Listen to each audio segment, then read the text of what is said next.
할렐루야. 주일 예배에 참석하신 귀한 성도님들을 이 시간 주님의 이름으로 축복하고 환영합니다. 옆에 분들과 인사 나누실까요? 반갑습니다. 사랑합니다. 축복합니다. 인사하시겠습니다.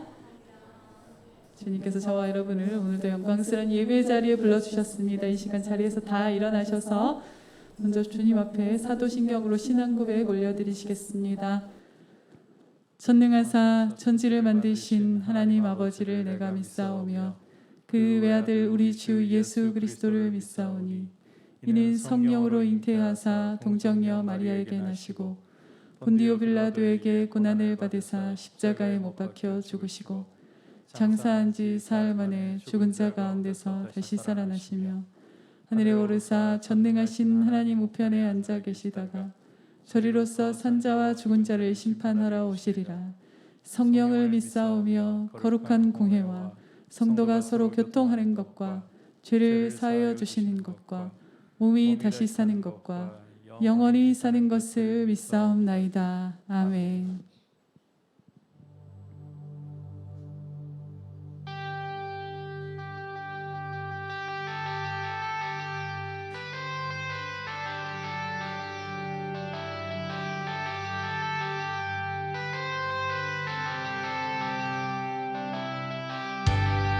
할렐루야. 전능하신 주 능력의 주님 승리하신 예수 그리스도 우리와 함께 하시며 우리를 인도하시는 완전하신 주님의 사랑 가운데 나갑니다. 능력의 주 실패라던데 전능하신 주님 원하는 것보다 위대하신 주 지금도 이겨내신 주님 사셨네 오 능력의 주 안에 승리하리 우리 주 오 능력의 주 할렐루야.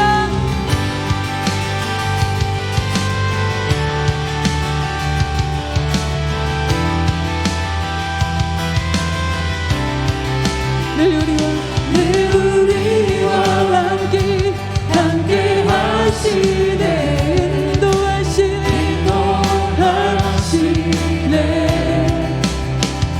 우리의 지식과 다른들보다 더 위대하신 주 지금도 이겨내신 주님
사셨네.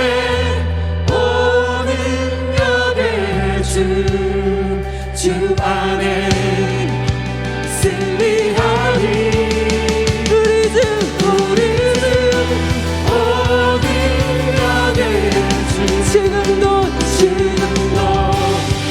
이겨내신 주님 사셨네. 오 능력의 주 안에 승리하리.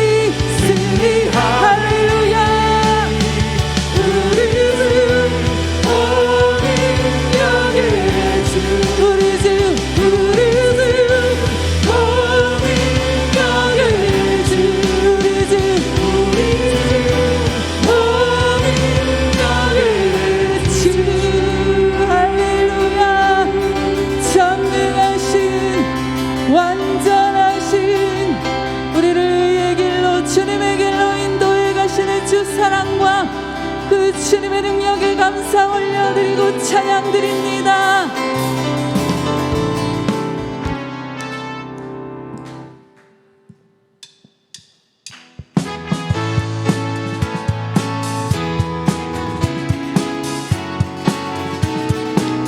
만왕의 왕 만왕의 왕 내 주께서 왜 고쳐당했나.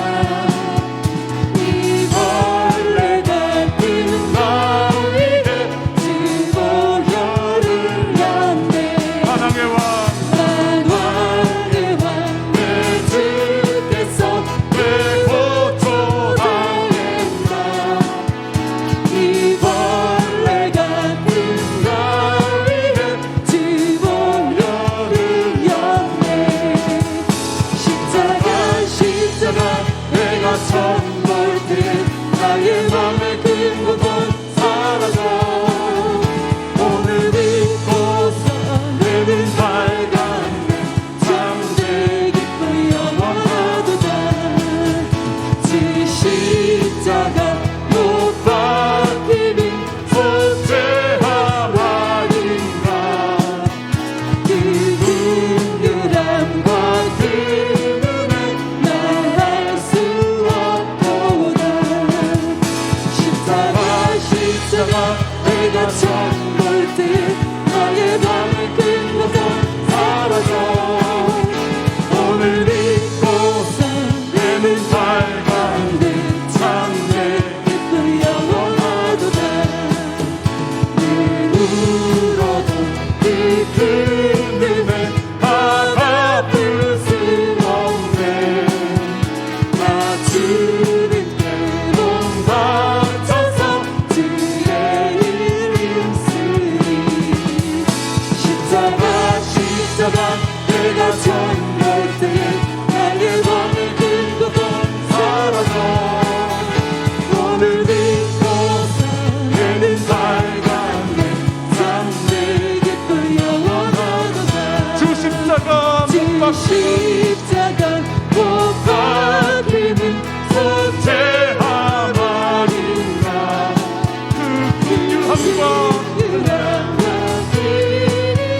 말할 수 없도다.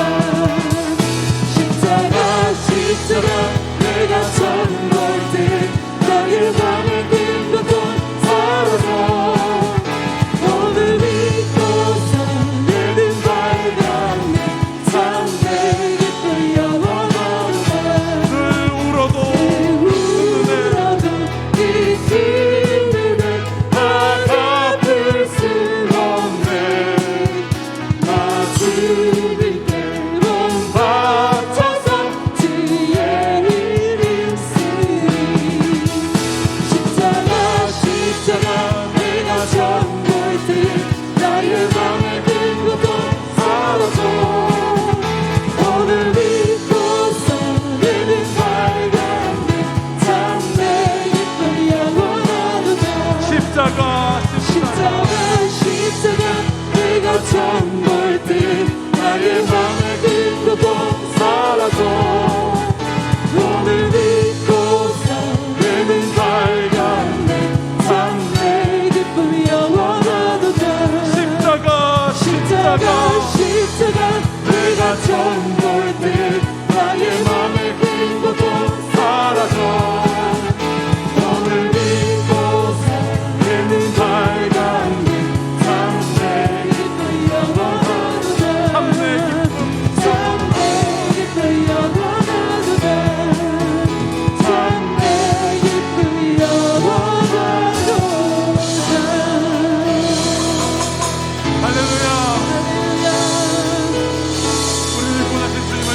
할렐루야.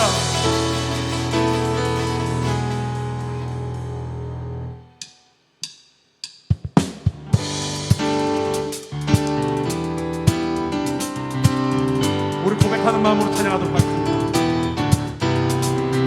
이 세상의 부요함보다 이 세상의 좋은 친구보다 나의 꿈을 이루는 것보다 더 귀한 듯 필요한 모든 것을 다 얻고 내가 원하는 삶을 사는 것보다 어느 누구의 사랑보다 귀한 듯 뛰소서 주님 나를 놓지 마소서 내 영혼을 주시고 내 생명 주신 주님 주의 사랑 너무 커 나의 맘 들여 주게 주님만 영원히 사랑해 나의 사랑 멈추지 않으리 주님만 영원히 사랑해 나의 사랑 멈추지 않으리 주님, 내 영혼이 주님을 사모합니다. 이 세상의 부요함보다 이 세상의 좋은 친구보다 나의 꿈을 이루는 것보다 더 귀한 듯 필요한 모든 것을 다 얻고 내가 원하는 삶을 사는 것보다 어느 누구에게 사는보다 귀한 듯 뛰소서 주님 나를 놓지 마소서 내 영혼 주시고 내 생명 주신 주님 주의 사랑 너무 커 나의 맘 들여 주게 주님만 영원히 사랑해 나의 사랑 멈추지 않으리 주님만 영원히 사랑해 나의 사랑 멈추지 않으리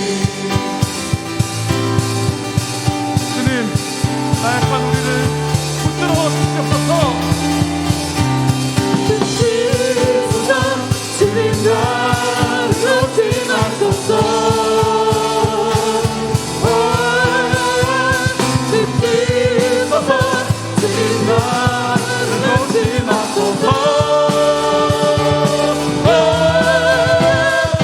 내 영혼 주시고 내 생명 주신 주님 주의 사랑 너무 커 나의 맘 들여주게 주님만 영원히 사랑해 나의 사랑 멈추지 않으리 주님만 영원히 사랑해 나의 사랑 멈추지 않으리 내 영혼 주시고 내 생명 주신 주님 주의 사랑 너무 커 나의 맘 들여주게 주님만 영원히 사랑해 나의 사랑 멈추지 않으리 주님만 영원히 사랑해 나의 사랑 멈추지 않으리 할렐루야.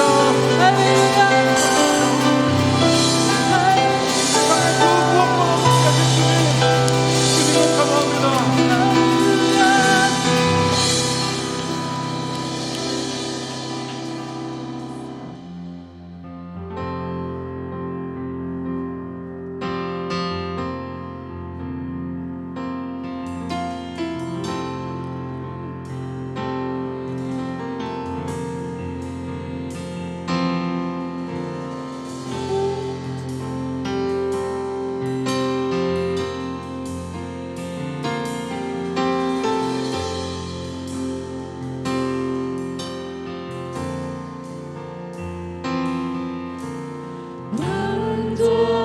완전하신 나의 주 의의 길로 날 인도하소서 행하신 모든 일 주님의 영광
주님만 날 다스리소서. 예배합니다. 찬양합니다. 주님 홀로 높임 받으소서. 예배합니다. 예배합니다. 찬양합니다. 주님만 날 다스리소서. 우리를 다스리소서. 예배합니다. 연약한 우리를 다스리소서. 우리 자신들을 주님께 올려드립시다. 높임 받으소서. 예배합니다. 우리 마음을 주님께 드리겠습니다. 주님만 날 다스리소서. 예배합니다. 찬양합니다. 주님 홀로 높임 받으소서. 십자가 앞에 우리를 정결케 하여 주셔서 진정한 찬양을 올려드릴 수 있도록, 진정한 예배를 주님께 올려드릴 수 있도록 주여 도우소서.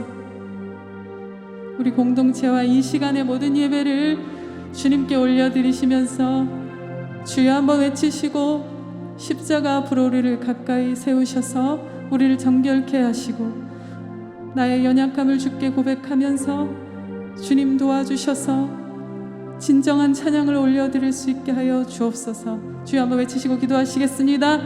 주여, 주님 십자가 앞으로 우리를 세워주시옵소서. 십자가 앞으로 우리를 세워주시옵소서. 십자가 앞으로 우리를 세워주셔서 연약한 우리를 도우셔서 진정한 찬양을 올려드리기 원합니다. 아버지, 허울뿐 과식적인 우리의 모습들이 아니라 주님 진정한 찬양을 올려드리고 진정한 예배를 올려드리는 우리 자신들 되게 하시고 공동체 되게 하소서. 우리를 사랑하셔서 주께서 불러주십니다. 우리를 인격적으로 만나주십니다. 우리의 부족함과 허물을 아십니다. 아버지, 우리의 본질이 바뀌어서 주님을 온전히 찬양케 하소서. 아버지, 우리의 소리가 바뀌게 하소서. 주여, 주님을 온전히 찬양케 하소서.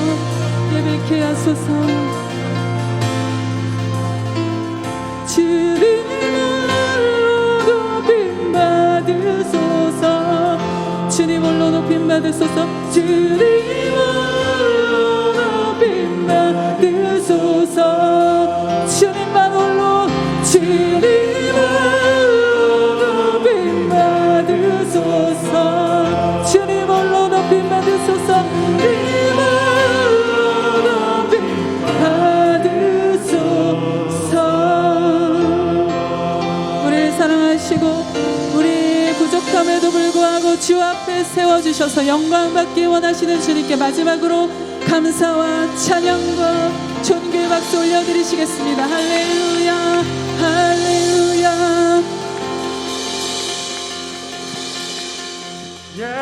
예배합니다. 찬양합니다. 주님만 날 다스리소서. 예배합니다. 예배합니다. 찬양합니다. 주님 홀로 높임 받으소서. 예배합니다.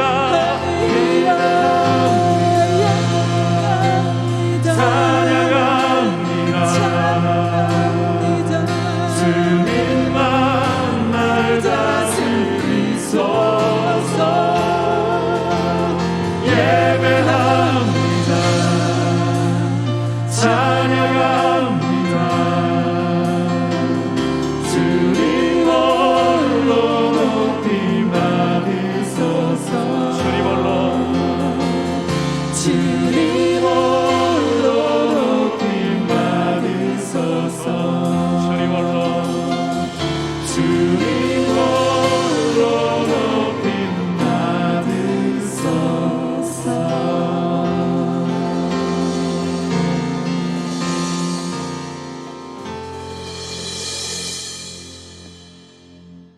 아버지, 우리의 예배를 이 시간 홀로 받아 주시옵소서. 이 시간 주의 성령께서 우리 가운데 운행하시며 주님의 이름으로 함께 주의 백성들이 한자리에 모여서 주님의 이름을 의지하고 아버지께 드리는 이 예배를 통하여서 하나님 아버지의 이름이, 우리 주 예수 그리스도의 이름이 높임을 받으시기를 원하고, 주님 앞에 나와 주님을 바라보는 모든 성도님들의 마음에 주님의 보혈이 흐르게 하시고 주님을 만나는 복되고 영광스러운 시간이 되게 하여 주옵소서. 주님, 이 예배를 통하여서 주님의 거룩한 말씀으로 우리의 심장을 교훈하시고 우리의 삶을 주님이 기뻐하시는 거룩한 예배자의 삶으로 결단하고 드릴 수 있도록 인도하여 주시고, 주님, 우리의 하루하루 순간순간마다 주님과 동행하는 기쁨이 충만할 수 있도록 삶을 주님께 날마다 구별하여 드릴 수 있도록 이 시간 힘 주시고 주님 앞에서 복된 주님의 은혜로 무장되는 시간이 되게 하여 주옵소서. 예수님의 이름으로 기도드립니다. 아멘. 광고 드립니다. 대구시의 사회적 거리두기가 오늘까지 2단계, 그리고 내일부터는 1.5단계로 다시금 하향이 됩니다. 확진자 수가 감소가 되고 있어서 1.5단계로 다시 하향이 되는데, 계속해서 접종이 잘, 이제 전반기는 사실상 마무리되었다시피 하는데 후반기에도 원활하게 백신이 공급되고 접종이 이루어지고 집단 면역에 다가설 수 있도록 기도해 주시기를 바라고요. 오는 수요일부터는 좌석수의 30%까지 이제 출석이 가능하고, 다음 주일 오실 때에는 부서실로 가지 마시고 바로 본당으로 들어오셔도 되겠습니다. 그리고 주보 보시면 손세정제 비치분이 교회에 상당히 좀 많이 있습니다. 구청에서 계속 이렇게 공급이 되어 가지고 교회에 필요한 것보다 훨씬 많이 남아도는 상황입니다. 필요하신 분들께서는 나가실 때에 그 문 입구 쪽에 비치가 되어 있으니까 필요하신 만큼 가져가시면 되겠습니다. 그리고 주보에는 없지만 교우동정으로 김동현 집사님과 박영선 자매님 둘째, 지난 주일 전에 목요일쯤인가요? 등남을 하셨습니다. 함께 축하해 주시고 또 축복해 주시기를 바랍니다. 이제 주님 앞에 봉헌 드리도록 하겠습니다.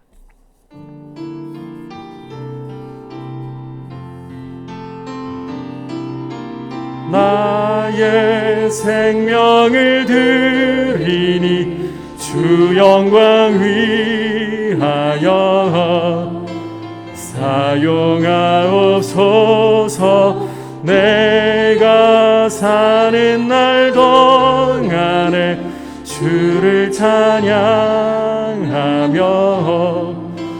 기쁨의 제물 되리.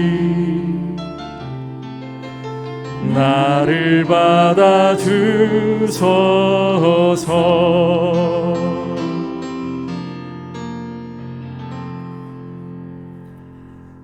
하나님 아버지, 이 시간 아버지 앞에 올려드리는 예물을 귀하게 받으시고, 우리가 이 예물을 드릴 때마다 하나님 아버지께서 우리 삶에 자비로우신 아버지이시고 독생자까지도 아끼지 않고 주실 만큼 우리를 사랑하심을 기억하고, 또 우리 삶에 필요한 모든 것들을 그리스도 안에서 영광 가운데 공급하시는 분이심을 고백하며 믿음으로 올려드립니다.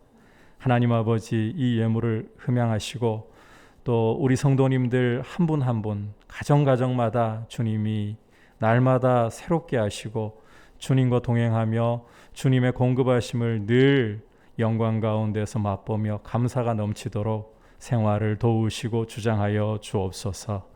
감사드리고 예수님의 이름으로 기도드립니다. 아멘. 할렐루야. 이 시간 주시는 하나님의 말씀 함께 받도록 하겠습니다. 오늘 주시는 하나님의 말씀은 룻기 1장 19절에서 22절까지 말씀입니다. 룻기 1장 19절에서 22절 한 절씩 교독하겠습니다. 이에 그 두 사람이 베들레헴까지 갔더라. 베들레헴에 이를 때에 온 성읍이 그들로 말미암아 떠들며 이르기를 이가 나오미냐 하는지라.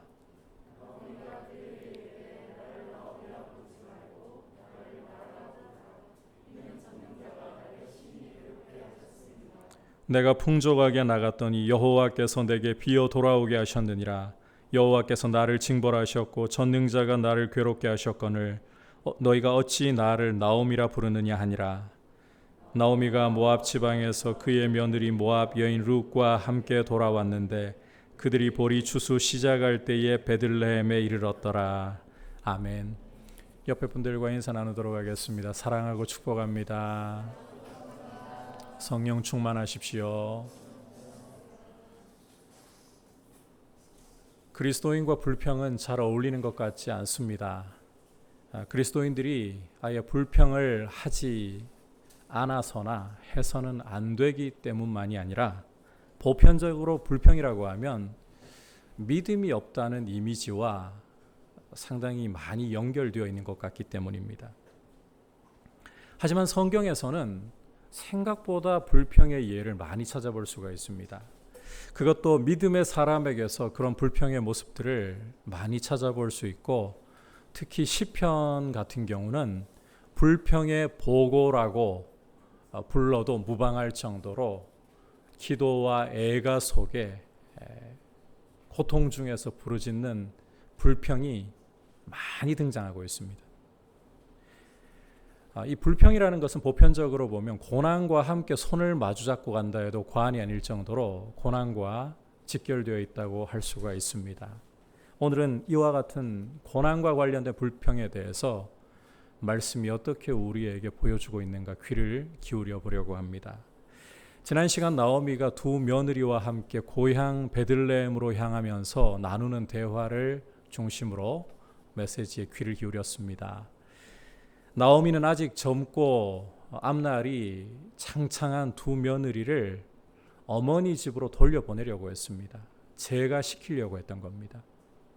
하지만 두 며느리는 아닙니다. 우리는 어머니와 함께 어머니의 백성에게로 가겠습니다. 이렇게 결단하는 모습을 보였었죠. 그러자 나오미는 나에게는 미래가 없다. 여호와의 손이 나를 치셨다. 이렇게 말을 함으로써 오르바를 설득해서 돌려보내는데 성공했습니다. 하지만 다른 며느리였던 룻의 경우는 나는 결코 어머니를 떠나지 않겠습니다. 죽음이 어머니와 나를 갈라 놓는 것 이외에는 내 뼈가 무덤에 들어가서도 어머니와 함께 있겠습니다. 무덤에 이르기까지 어머니에게 충성하겠다는 결단을 여호와의 이름으로 맹세하면서 드리는 것을 보았습니다. 이런 룻의 결단을 나오미가 보고서 더 이상 말을 할 수가 없었죠. 그래서 둘은 이제 고향 베들레헴으로 향하게 되었습니다. 오늘 말씀은 이제 이렇게 고향으로 돌아온 나오미를 보고서 고향 사람들이 반기는 모습과 그 사람들의 반응에 대해서 나오미가 어떤 대답을 하는가, 이게 중심적인 내용인데 나오미의 대답을 보시면 사실상 불평이라고 이야기를 할 수가 있습니다. 이 부분을 우리가 함께 살펴보면서 주시는 메시지를 들으려고 하는 겁니다. 자, 첫 번째로는 하나님의 주권이라는 울타리 안에서 불평을 하라. 하나님의 주권이라는 울타리 안에서 불평하라는 것입니다. 19절 우리 함께 읽어보도록 하겠습니다. 시작. 이에 그 두 사람이 베들레헴까지 갔더라. 베들레헴에 이를 때에 온 성읍이 그들로 말미암아 떠들며 이르기를 이가 나오미냐 하는지라.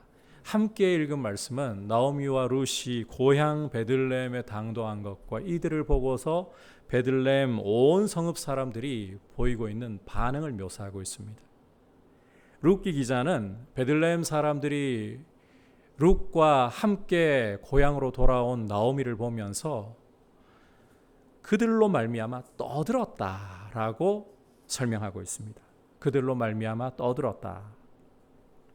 여기서 떠들었다에 해당하는 히브리어 표현, 이 훔이라는 히브리어 표현인데 이것이 사무엘상 4장 5절을 보시면 거기에서도 사용된 용례를 볼 수가 있습니다. 사무엘상 4장 5절에서는 이스라엘이 블레셋과의 전쟁에서 크게 패배한 후에 우리에게 하나님의 언약궤가 없어가지고 이런 패배를 당한 것인가 보다. 언약궤를 가져오자. 그러면 하나님도 우리 가운데 함께 오시게 될 것이다. 그래서 이스라엘이 언약궤를 이스라엘 진 안으로 가져오는 모습과 이에 대한 이스라엘 백성들의 온 진영의 반응이 묘사되고 있는데, 이 이스라엘 온 진영의 반응이 바로 이 훔이라는 동사로 표현되고 있어요. 오늘 말씀에 떠들었다는 동일한 표현이 쓰이고 있다는 거예요. 이스라엘은 하나님의 언약궤가 진영 안에 들어왔으니까 하나님이 이 언약궤와 함께 오신 것이다. 자, 이런 생각은 사실 이방 민족들이나 하는 생각입니다. 고대 이방 민족들의 경우는 신과 관련된 성물을 가지고 오면 그 섬기는 신도 자동으로 함께 온다, 이런 개념을 갖고 있었어요. 소위 현대판으로 이야기하자면 십자가 목걸이를 내가 내 목에 두르고 있으면 귀신이 나한테 침범 못할 거야. 하나님이 나하고 함께 하시니까. 소위 이런 거라는 거죠. 이게 사실은 착각이라는 겁니다. 하나님께 순종하고 그 말씀을 따라야 하는데 그런 것은 없이 언약궤만 가지고 오면 자동으로 하나님이 딸려오신다. 착각이에요. 하지만 착각에 빠진 이스라엘은 언약궤의 존재 자체만으로 하나님이 자동으로 딸려오신 거니까 하나님이 우리 안에 계신다. 그래서 기뻐하면서 함성을 지르고 온 진영이 울렸다, 떠들썩했다, 이렇게 사무엘상 4장 5절에서 묘사를 하고 있는데, 이 울렸다, 떠들썩했다, 이게 바로 훔이라는 동사로 표현되었다는 거예요. 그러니까 오늘 말씀으로 돌아와서 나오미를 보고서 베들레헴 사람들이 떠들었다.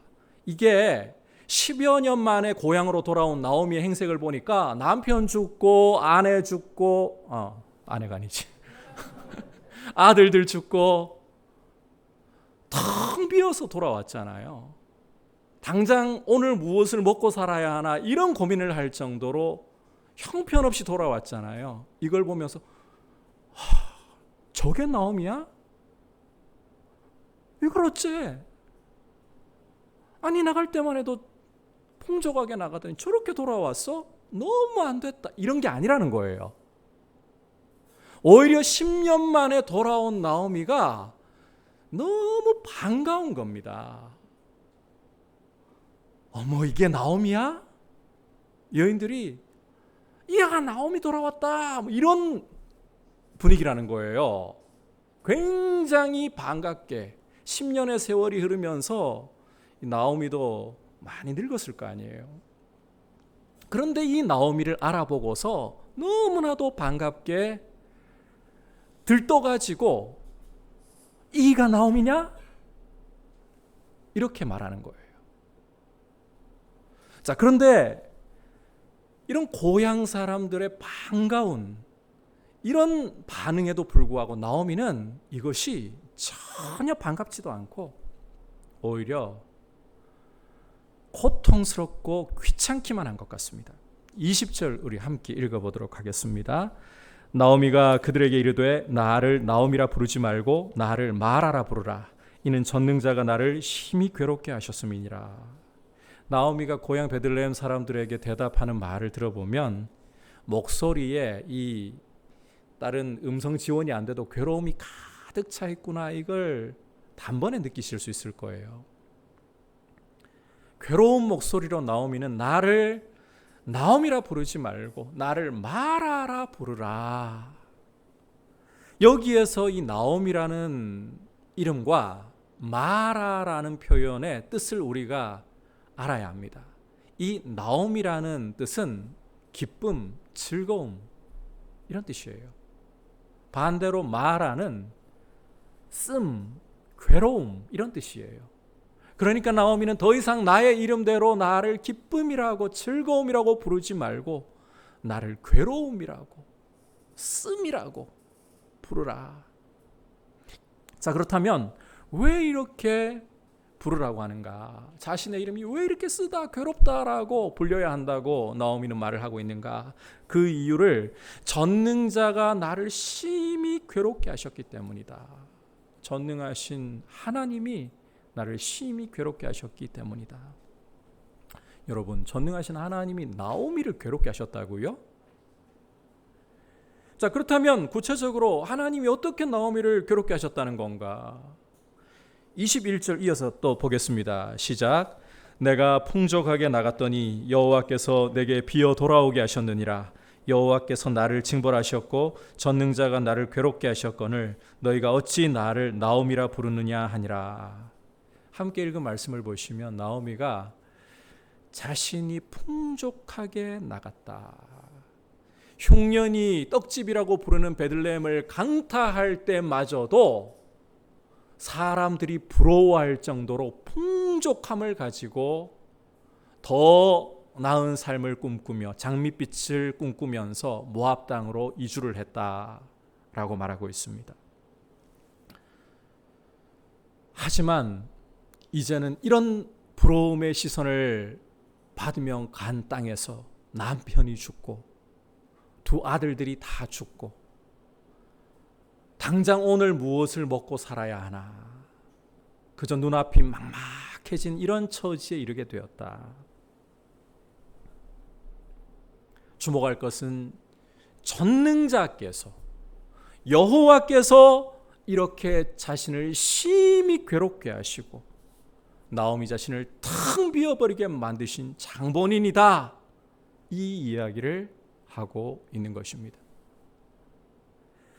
여러분, 혹시 룻기 1장을 우리가 쭉 공부를 해왔었는데 1장 가운데에서 여호와께서 엘리멜렉을 죽이셨다, 여호와께서 말론과 기럧 두 아들들을 죽이셨다, 여호와께서 나오미의 품을 텅 비어버리게 만드셨다, 이렇게 기록한 거 보신 적 있나요? 찾아볼 수가 없습니다. 오히려 1장 6절에서 여호와께서 그 백성을 찾아오시고 그들에게 양식을 주셨다, 이런 말씀은 볼 수가 있지만 나오미 말처럼 여호와께서 남편 죽이시고 아들들 죽이시고 나오미의 품을 비어버리도록 나오미를 괴롭히셨다, 이런 말씀은 아예 찾아볼 수가 없어요. 그럼에도 불구하고 지금 고향 베들레헴 사람들에게 나오미는 하나님이 나를 괴롭게 하셨다, 이 말을 중심에 두고서 부각시키고 있습니다. 그러고 보니까 나오미가 베들레헴으로 돌아오면서 두 며느리들에게도 뭐라고 했었던가요? 여호와의 손이 나를 치셨다, 이렇게 말했던 적이 있었죠. 계속해가지고 지금 나오미의 말을 가만히 들어보면 하나님이 나를 괴롭히시는 분이다, 이런 말을 반복하고 있는 거예요. 왜 이런 말을 하는가? 도대체 이 말을 어떻게 우리가 봐야 되는가? 여러분, 이 나오미의 말을 액면가로 살펴본다면 이것은 여호와께서 자신의 삶에 일어난 모든 비극과 고통에 책임이 있는 분이다, 그 원인을 하나님께 다 돌리고 있는 거 아닙니까? 하나님이 고난의 장본인이라고 말하고 있는 거 아닙니까? 그러니까 불평의 말을 지금 하나님을 향해 쏟아놓고 있다고 봐야 되는 거예요. 그런 말 아닙니까? 지금 이 질문에 어떻게 대답을 해야 될까 굉장히 고민이 되시죠? 제가 말씀드릴게요. 맞아요. 불평이에요. 나오미는 지금 불평을 쏟아놓고 있는 것이에요. 그렇다면 여기에서 다시 한번 질문, 이렇게 하나님이 내 삶을 괴롭게 하신 장본인이시라고 하나님께 불평을 하는 이 나오미의 말이 그렇다면 불신인가?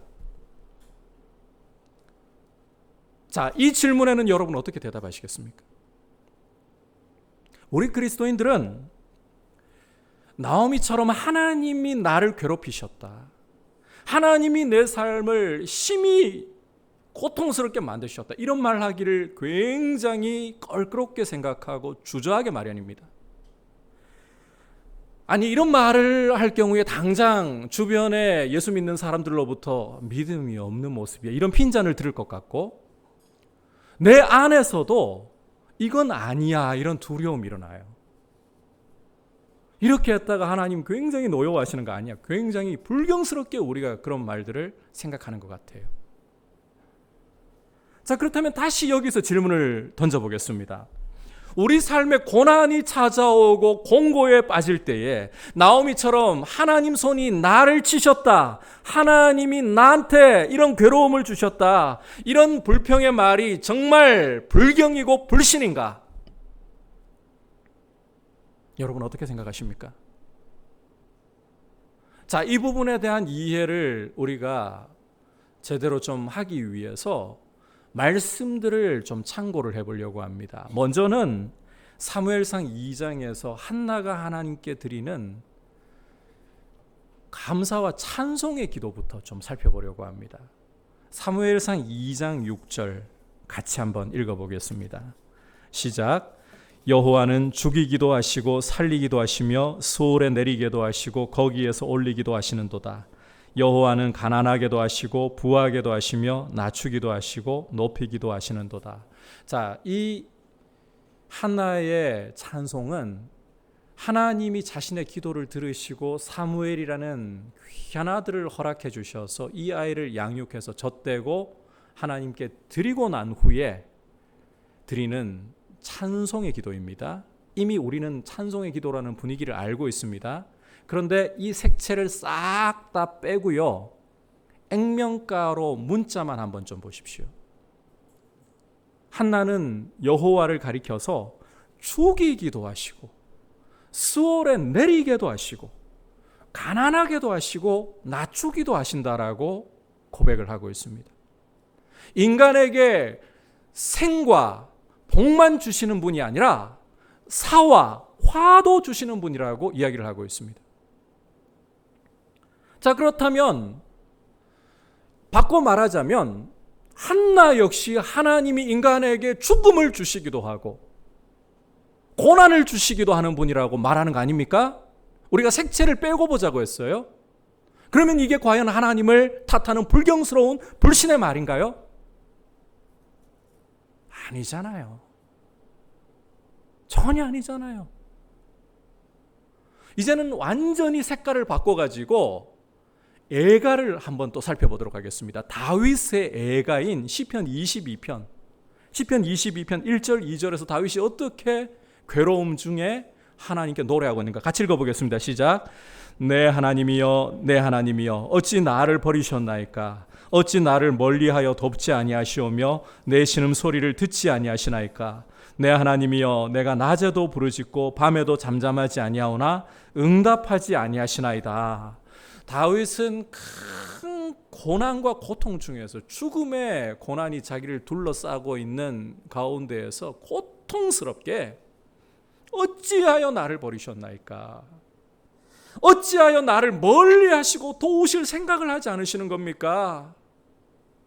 왜 내 신음소리를 듣지도 않고 응답도 하지 않으시는 겁니까? 이렇게 하나님께 말씀을 드리고 있어요. 여러분, 이 말 자체가 불평 아닙니까? 하나님께 왜 내 고난을 안 돌아보시느냐고, 왜 이 고난의 상황을 주시고 내버려 두시느냐고 불평하는 거 아닙니까? 그렇다면 여러분, 이 다윗의 불평 어린 이 애가가, 이 고뇌에 찬 기도가 불신의 표현일까요? 불경의 표현일까요? 전혀 그렇지 않습니다. 이 시편 22편에 우리가 읽은 이 말씀은 예수님께서 십자가에서 이루신 말씀이에요. 여러분, 엘리엘리 라마 사박다니 이 말씀 잘 알고 계시죠? 예수님 십자가에 달려서 온 땅에 어둠이 드리워져 가지고 3시간 동안 그렇게 캄캄함 속에 세상이 처해 있었잖아요. 그 마지막 순간에 예수님이 엘리 엘리 라마 사박단이라고 부르짖으셨잖아요. 나의 하나님 어찌하여 나를 버리시나이까.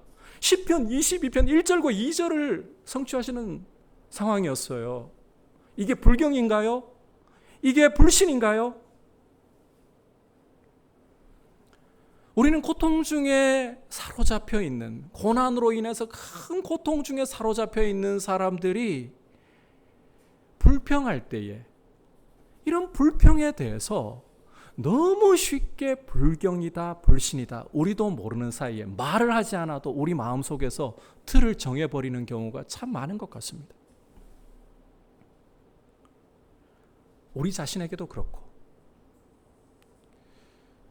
왜냐하면 우리는 틀이 없다. 우리 삶에서 우리가 하는 말과 행동에 공식이 정해지지 않았다. 그러면 굉장히 불편하게 느끼고 어쩔 줄 몰라 하는 경향이 있는 것 같아요. 자, 틀이 없다, 공식이 없다 그러면 어디로 튈지 모르잖아요. 그러다 보니까 이런 그리스도인의 불평, 여기에도 틀을 주고 싶은 거죠. 공식을 만들어서 그 안에서 우리에게 편안한 해석이 가능하게 하고 싶은 거예요.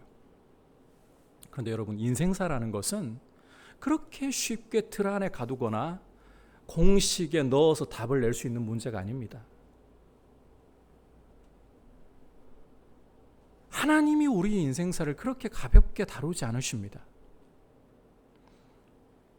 인생사를 고민도 없이 그냥 이 공식 안에 넣으면 어떤 정답, 이렇게 하는 것은 우리의 틀 안에, 우리의 울타리 안에 인생을 가둬버리는 거예요. 심지어 하나님도 그렇게 가둬버리는 거예요. 하나님이 그렇게 일하셔야 된다고.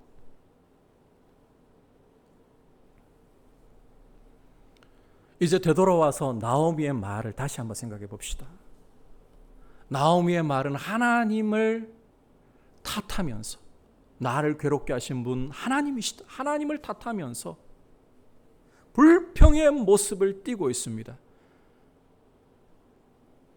그렇더라도 이제 우리는 이것을 함부로 불신이다, 불경이다 표현해서는 안 된다.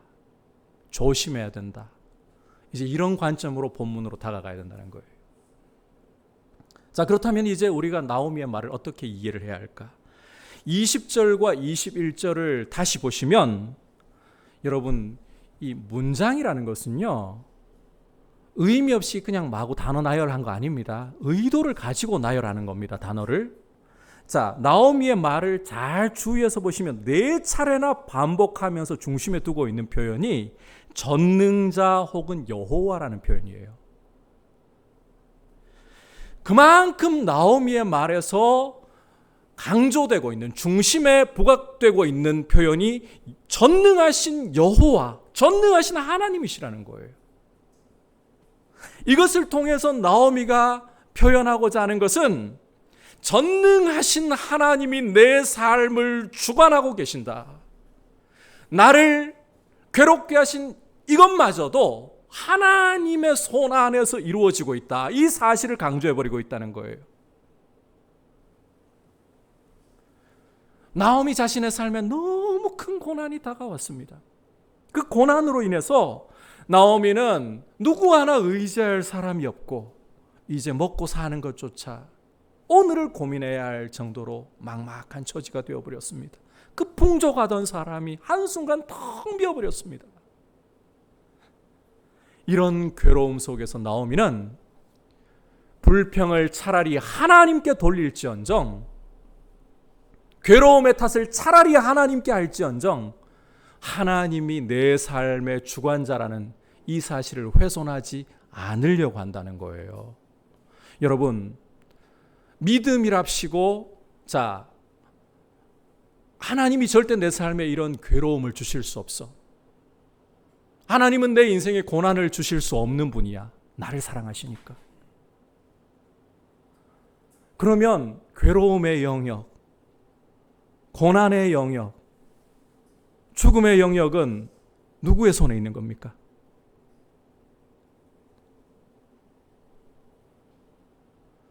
우리가 하나님께 정말 좋은 것을 돌려드린다라고 생각하면서 때로는 하나님께로부터 어떤 영역들을 빼앗아 버리려고 하는 이런 우를 범할 때가 있어요. 그러면서 우리는 믿음으로 생각하고 믿음으로 행동한다, 믿음으로 말한다라고 착각을 할 때가 있어요. 이게 사실 쉬운 이야기를 드리는 거 아닙니다. 그런데 나오미는 차라리 불평을 하나님께 돌려드릴지언정, 괴로움의 탓을 하나님께 할지언정, 내 삶의 모든 영역이 하나님 손을 벗어나는 것 하나도 없다, 하나님의 주권을 훼손하지 않으려고 하고 있다는 거예요. 이걸 가리켜서 학자들은 소위 불평의 신학이다 이렇게 불러요. 용어는 중요치 않습니다. 이런 용어 모르셔도 아무 상관없어요. 중요한 것은 인생의 고난이 찾아올 때에 그 고난이 차라리 하나님 탓이라고 할지언정 하나님이 내 삶의 모든 것을 사까지도, 생뿐만 아니라 사까지도, 복뿐만 아니라 화까지도 다 주관하신다. 내 삶의 어떤 영역도 하나님의 손을 벗어나는 것이 없다. 하나님의 주권을 하나님께 돌려드리는 이 모습이 바로 소위 불평의 신학이라는 겁니다. 여러분, 감당할 수 없는 인생의 고난과 어려움이 내 삶을 찾아와서 내 인생을 쥐어짤 때에 내 속에서 불평과 탄식과 원망이 올라오면서 내 목구멍까지 치밀어서 내 혀에까지 영향을 주려고 할 때에 여러분 어떻게 하고 계십니까?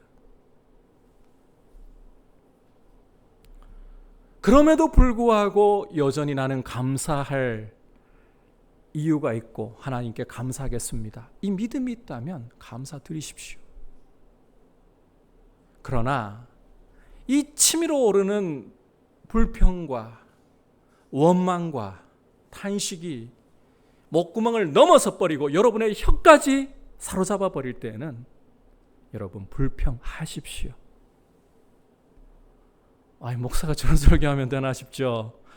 그런데 하십시오. 여러분, 나오미처럼 불평하십시오. 그게 진짜 우리 모습이잖아요.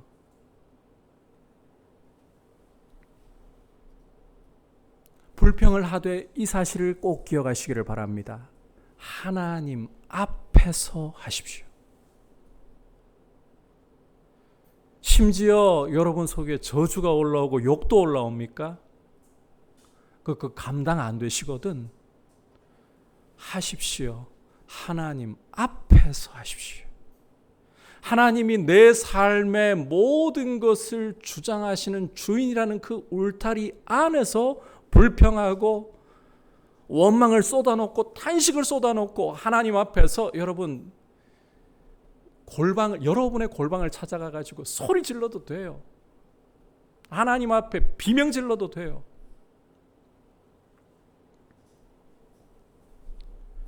제가 여러분께 간혹 이런 말씀을 드렸던 거 기억하시는 분 계실 것 같아요.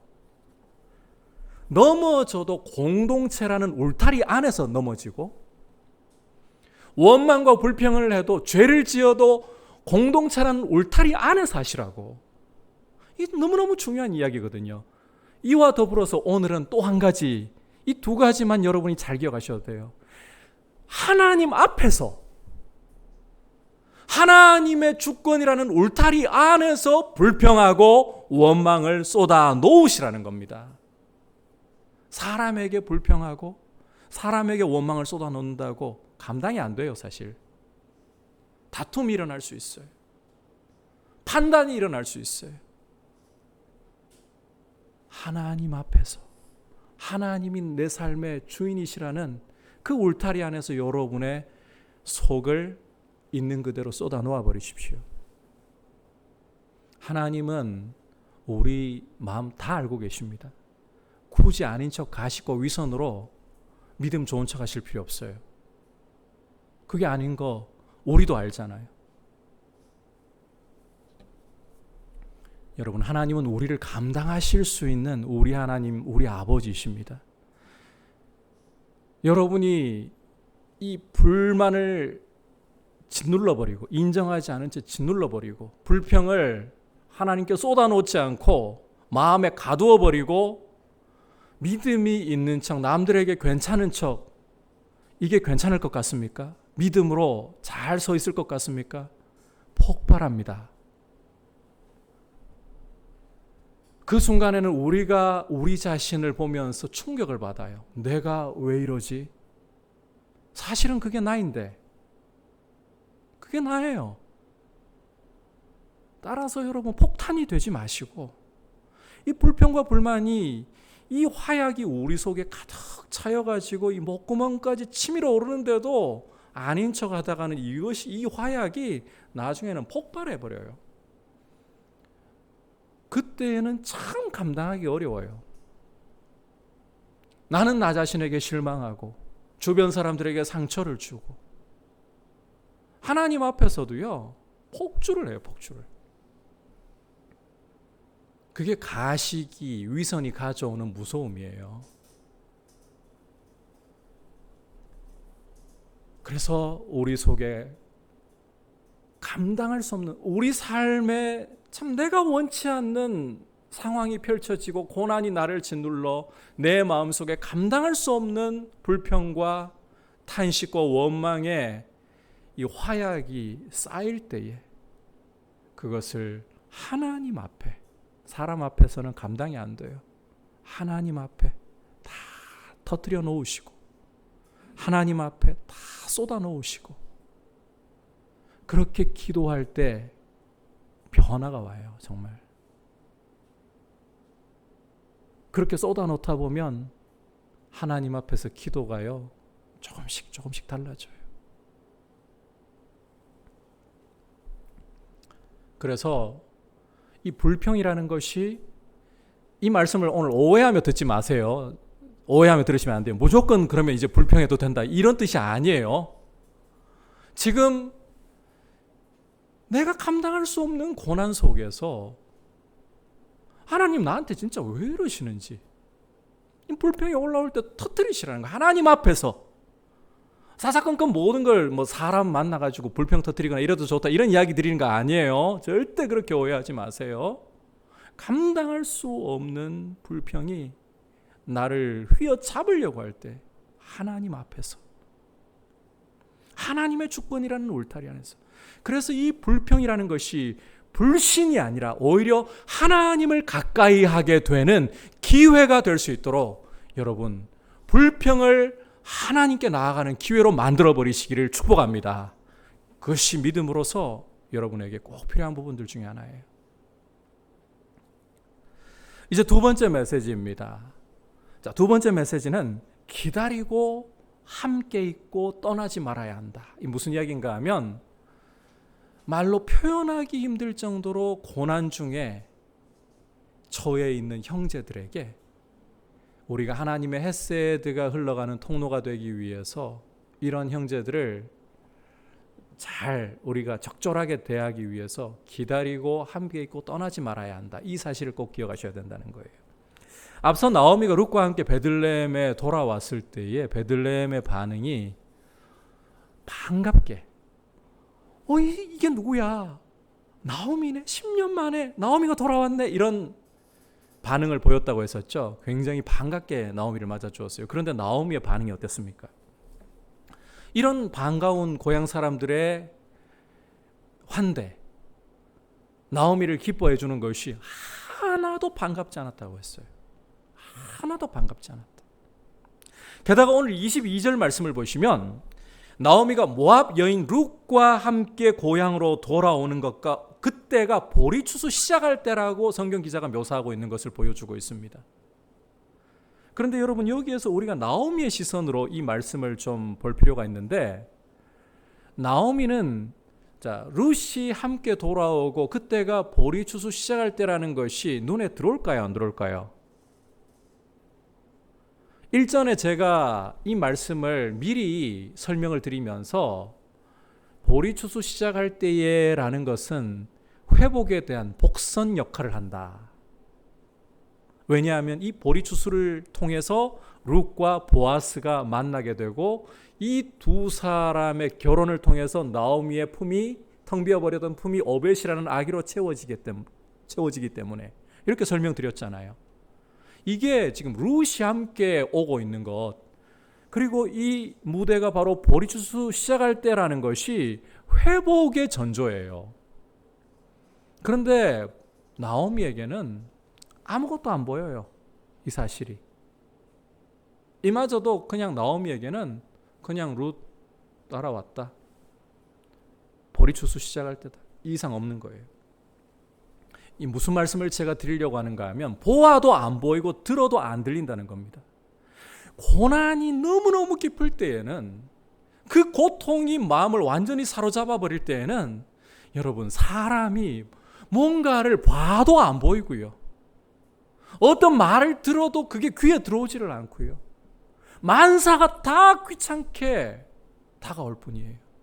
지금 나오미가 고향 사람들의 그 반기는, 10년 만에 돌아온 나오미를 반기는 말을 들어도 하나도 반갑지 않고 관심 기울여주는 게 귀찮을 뿐이잖아요. 나한테 좀 관심 기울이지 마라, 나 차라리 몰라봐 주는 게 차라리 낫다. 이게 고난당할 때 고통으로 완전히 뒤덮인 사람의 모습이에요. 믿음이 없어서라고요? 여러분, 나오미가 왜 믿음이 없습니까? 차라리 자신의 삶의 괴로움의 탓을 하나님께 돌릴지언정 하나님의 주권만큼은 훼손시키지 않으려고 하는 그 믿음 가운데 있다는 거 봤잖아요. 그런데 사람이 너무 큰 고난이 와서 너무 큰 고난에 휩싸여 버릴 때에는 주변에서 일어나고 있는 일들이 그 안에 회복의 신호가 있어도 보이지 않아요. 어떤 좋은 말을 해주어도 이게 그냥 귓등을 스치고 지나갈 뿐이에요. 사람들의 관심이 다 귀찮고 나 좀 내버려도 이러고 싶을 뿐이에요. 잠언 기자는 마음이 상한 자에게 노래하는 것은 추운 날에 옷을 벗은 것 같고 소다 위에다 식초를 쏟은 것 같다, 이렇게 말씀을 합니다. 마음이 상한 사람에게 노래를 들려준다 해본들 위로가 안 돼요. 도움이 안 되는 거예요. 우리가 위로랍시고 고통 중에 사로잡혀서 아무것도 보이지도 들리지도 않는 만사가 귀찮은 형제들에게 위로랍시고 한다는 말이 때로는 귀찮고 상처가 되는 말이 될 수도 있다.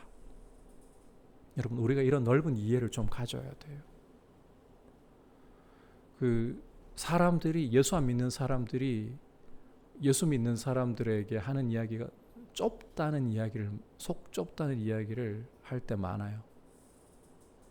실제 우리가 그 믿음이라고 하면서 어떤 많은 공식들을 세워가지고 성경을 우리가 정말 깊이 있게 잘 모르니까 공식들을 많이 세워가지고, 사실은 이게 전통이라는 이름으로, 믿음의 전통이라는 이름으로 만들어 놓은 공식들인데 이걸로 사람들을 알게 모르게 많이 가둬버립니다. 그래서 굉장히 그리스도인들 하면 갇혀있는 사람들 느낌이 많이 나요. 이런 것들, 그 성경적이지 않은 것들 깨뜨려야 돼요, 여러분. 인간 이해에서도 우리가 정작 좁아요, 이런 면들에서. 믿음이 있어도 안 들린다고요, 안 보인다고요. 만사가 귀찮고 나한테 관심 가지는 것조차도 싫다고요. 나 좀 내버려뒀으면 좋겠고. 목사인 저도 그럴 때가 있어요, 마음 너무 괴로울 때는. 여러분, 이럴 때 어떻게 해야 되느냐는 겁니다. 이런 형제들을 사실 우리가 함께 도와줘야 되는 거잖아요. 이럴 때 어떻게 해야 되느냐? 룻이 아주 좋은 본보기가 됩니다. 여러분, 혹시 고향 돌아와가지고 룻이 뭔가 대사를 친다거나 뭐 특별한 행동을 한다거나 그런 기록이 있나요, 없나요? 아무것도 없죠. 룻은 그냥 모압 여인이라고 묘사되고 있을 뿐이죠. 존재감도 없다는 거예요, 그 말은. 어머니의 백성, 나의 백성, 어머니의 하나님, 나의 하나님이라고 했다고 이스라엘로 여기지도 않는, 그 정도로 존재감이 없어요. 그런데 룻이 여기에서 한 가지 뭘 잘하고 있느냐? 아무 말 없이 시어머니 곁에 그냥 붙어 있는 거예요. 어떤 말도 어떤 특별한 행동도 하지 않고 다만 홀로 남겨져서 저 괴로움을 겪고 있는 시어머니, 내가 조금이라도 젊고 조금이라도 힘이 있고 어머니를 돕고 싶어, 보탬이 될 수 있다면 그냥 함께 있어 드리는 거예요. 이게 중요하다는 거예요. 큰 고통 중에 있는 사람들은 당장은 다 귀찮아요. 그런데 정말 필요한 게 사랑이에요. 함께 있어 주는 거예요. 무슨 말을 해준다고 들리지도 않아요. 무슨 행동을 한다고 그게 눈에 들어오지도 않아요. 다만 함께 있어 주는 거예요. 가라고 해도, 너 없어도 된다고 해도 포기하지 않고 사랑으로 함께 있어 주는 거예요. 여러분, 우리 주님이 우리 안에서, 보이지 않아도 우리 안에서 우리를 떠나지도 우리를 버리지도 않으시고 함께하고 계십니다. 십자가에서 우리를 위해 피 흘려 주시고 주에서 우리를 구원해 주신 그 변함없는 사랑을 가지고 지금도 때로는 우리에게 말씀도 하지 않으시면서 잠잠히, 어떤 말씀 들려줘도 짜증내요. 우리가 주님 말씀인데도 짜증내기도 해요. 듣기 싫어할 때도 있어요. 잠잠히 변함없이 떠나지 않고 우리 손을 놓지 않고 기다려주시는 겁니다. 이런 사랑이 우리에게 주어지고 있어요. 이런 사랑을 우리가 받았다면, 지금도 받고 있다면, 큰 고난 중에 있는 형제들을 볼 때 어떤 말로 위로해야 될지, 어떻게 도와야 될지, 그저 막막해진 상황에서라도 포기하지 않는 사랑으로 형제와 함께 있어주는, 떠나지 않고 함께 있어주는 이런 모습, 이게 고난 중에 있는 사람에게 참 필요한 우리 공동체의 사랑이다. 어떤 상황이어도 당신을 지지합니다. 오해하지 마세요. 죄를 안 버려도 지지합니다, 이런 뜻이 아니잖아요. 그죠? 어떤 상황 속에 있어도 당신을 사랑합니다. 당신을 지지합니다. 이 메시지를 다 듣고 싶어요. 우리 안에 이 갈망이 있어요. 이런 사랑으로 우리가 형제 사랑을 함께 나타내 보이고, 이게 헤세드의 한 모습이잖아요. 이런 헤세드의 모습을 통해 하나님의 헤세드가 흘러 들어오는 거예요. 이런 서로 사랑하는, 서로를 이해하는 공동체로 우리가 자라갈 수 있기를 주님의 이름으로 축복합니다. 오늘 베들레헴 고향 사람들에게 나오미가 대답하는 것을 통해서 주시는 메시지를 보았죠. 불평의 모양을 띈다고 불신이 아니라고 했습니다. 기억하십시오. 우리에게 감당할 수 없는 불평이 고통으로 인하여 올라오고 있을 때 하나님 앞에서, 사람 앞이 아니라 하나님 앞에서, 그리고 하나님이 내 삶을 다스린다는 그 하나님의 주권의 울타리 안에서 불평을 하시라. 그래서 이 불평이 하나님께 가까이 가게 되는 기회가 되도록 오히려 역전시켜 버리시라. 너무 큰 고통을 당하고 있는 형제 자매들에게는 어떤 말과 어떤 행동보다 그저 기다리며 곁에서 포기하지 않고 함께 있어주라. 이걸 꼭 기억하시기를 바랍니다. 이제 말씀을 생각하면서 함께 찬송가 456장 고백드리겠습니다.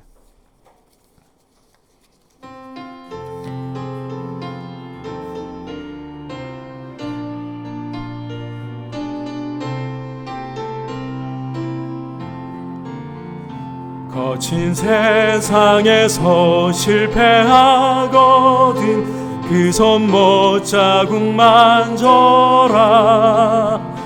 고된 일 하다가 힘을 얻으리. 그 손 못 자국 만져라. 그 손 못 자국 만져라. 주 주가 널 지키며 인도하시리. 그 손목 자국 만져라. 내가 어둠 속을 걸어갈 때에 그 손목 자국 만져라. 주가 참 평안을 내게 주시리. 그 손목 자국 만져라. 그 손목 자국 만져라. 그 손목 자국 만져라. 주가 널 지키며 인도하시리. 그 손목 자국 만져라. 내가 부활의 주 따라가려면 그 손목 자국 만져라. 내가 주 안에서 길이 살리라. 그 손목 자국 만져라. 그 손목 자국 만져라. 그 손목 자국 만져라. 주가 널 지키며 인도하시리. 그 손목 자국 만져라. 너의 죄악의 짐, 너의 죄악의 짐 무거울 때에 그 손목 자국 만져라. 마음 문 열고서 모셔라. 그 손목 자국 만져라.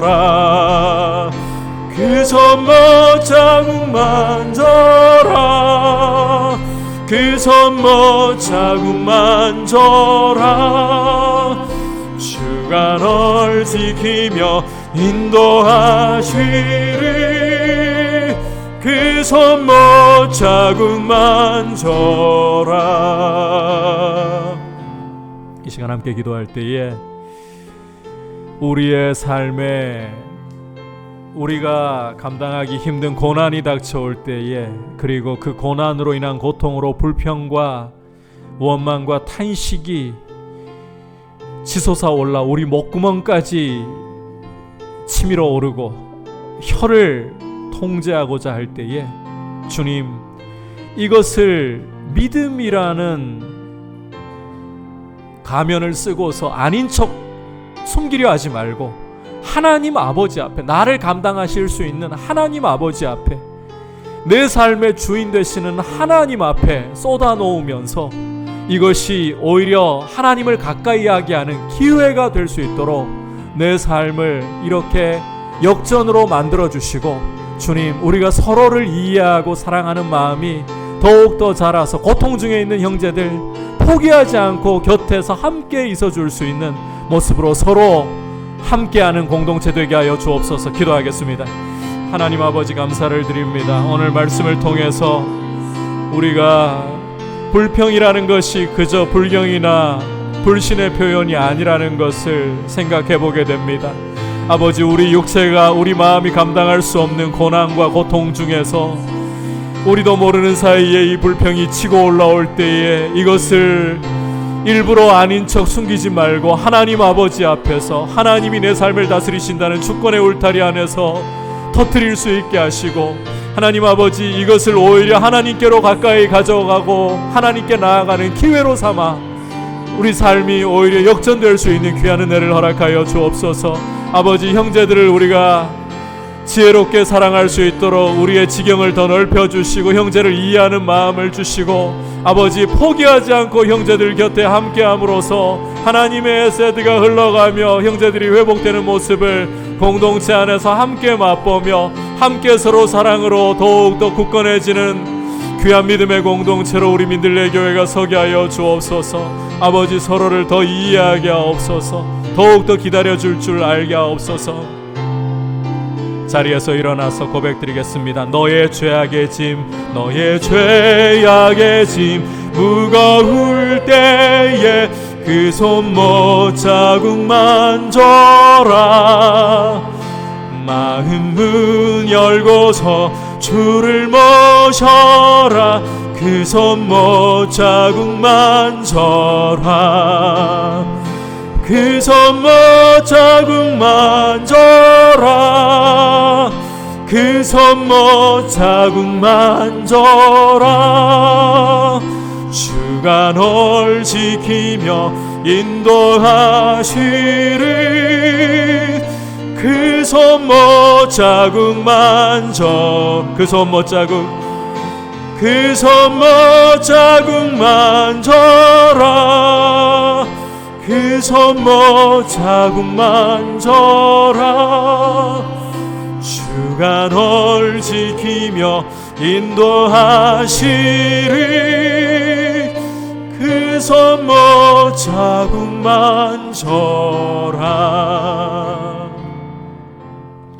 하나님 아버지, 우리의 삶에 감당하기 힘든 고난이 우리를 덮치고 그 고통이 우리의 마음을 가득 채우고 목구멍까지 불평과 원망과 탄식이 치밀어 올라서 감당할 수 없을 때에, 그럴 때에 믿음이라는 가면을 쓰고서 이것을 부정하려 하지 말고 오히려 우리를 감당하실 수 있는 전능하신 하나님 앞에, 자비하신 아버지 앞에 우리의 불평을 쏟아 놓으며 하나님이 내 삶의 주인이시라는 이 주권의 울타리 안에서 이 불평을 쏟아 놓으며 불평이 오히려 하나님께 가까이 가는 기회가 되도록 우리 삶을 선하신 주님의 손으로, 전능하신 주님의 손으로 역전시켜 주옵소서.